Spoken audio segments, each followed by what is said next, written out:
So what it's like if someone's eating food and the magician comes over and says, "Can I show you a card trick?" What they'll say no. Let's say later. Yeah, after we finish. Not Okay. right now. I'm eating right now.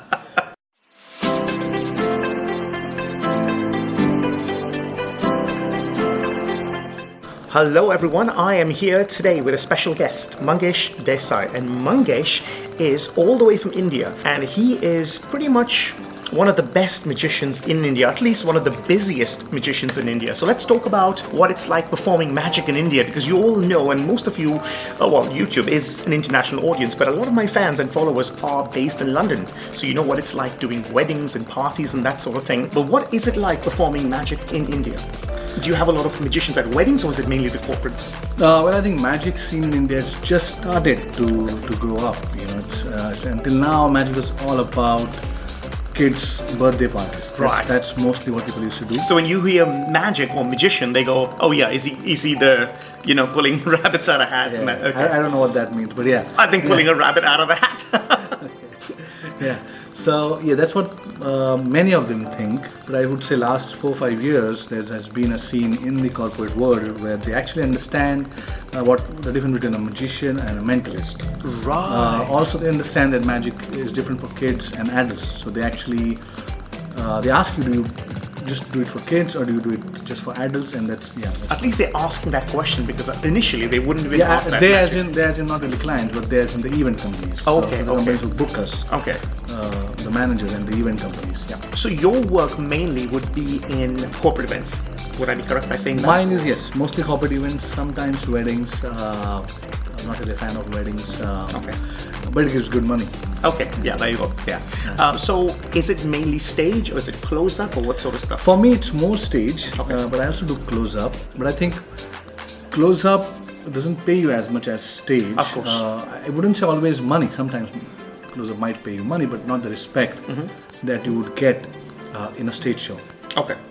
Now, I don't know if there's a lot of people in India, a lot of magicians in India watching these interviews, but if someone wants to start in India, what's the best advice you could give them? Would it be getting a website and marketing, or would it be mainly approaching corporate companies and get that sort of thing? Or, I mean, it's sort of... Yeah, I think business.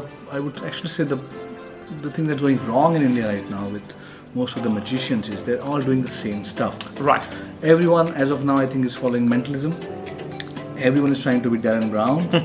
So it's like even the event companies have seen the same stuff being done by different performers. And then it comes down to who's the cheapest, who could be, that sort of thing, right? Not exactly. Sometimes it's your profile, sometimes also your personality and stuff. But what happens is magic becomes general. It's like everybody singing the same song. Right. Then some people will hire someone because he or she is famous. Sometimes because they're well dressed. But that shouldn't happen. They should hire because you're also different, so that the same audience can enjoy magic the very next day. Yeah. That's not what's happening right now. What's happening right now is once they book a magician, they don't want a magician for a long time. Like, we had a magician like 6 months ago. Right. So I think that has to change, and for that, magicians have to do different stuff. So be creative. I would say, be creative. And more than that, I would say, if you know someone does something, don't do it. Don't do it. Exactly. Yeah, that's more important. And that's one of the things that when I started magic, the first thing I saw were a lot of magicians, the way they dress, the way the things they did. I said, I'm not going to do that. I'm going to try and do something that's different. For me, it's all about originality. That's the key for me to succeed.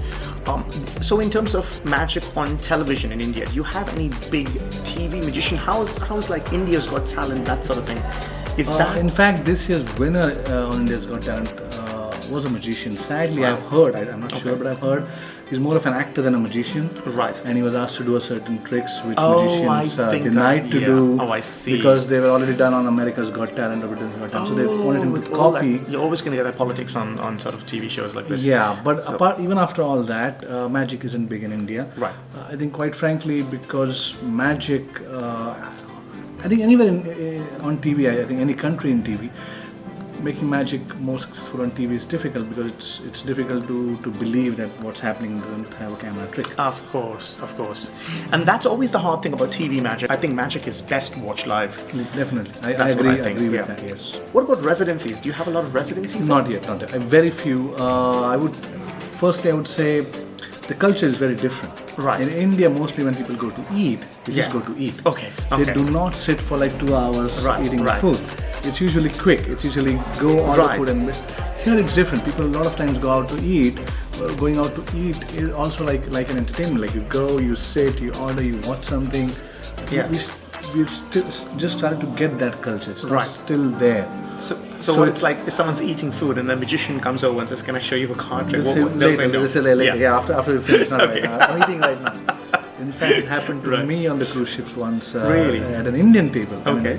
I would say people, Indians were sitting. And usually when I used to go to the table, they used to stop eating, like keep the place. Said, okay, so it's magic. Mm-hmm. But here the Indian table, they said, oh, we're eating. Can you come later? Yeah. I'm like, that's different. But of course, back then I was in Yeah. US, so. Yeah. But in India, yeah. Yeah, but I think for me, I have a similar sort of audience at Bombay Walk, which is an Indian restaurant, one of my residencies. And the video is coming up, by the way. You'll see that on my vlog. I've done a whole vlog about it. What we do there is I get the waitresses to go up to the table. So as soon as the hostesses seat guest, the first thing they say is also we have a magician in today as part of the entertainment. So they mention it's free, so they don't have to pay me, because that's one of the things they go, do we pay this guy? Do we tip him? What's the deal? And then usually they say, well, once you place your order, we'll send the magician over. So until you're waiting for the food, well, that time will disappear.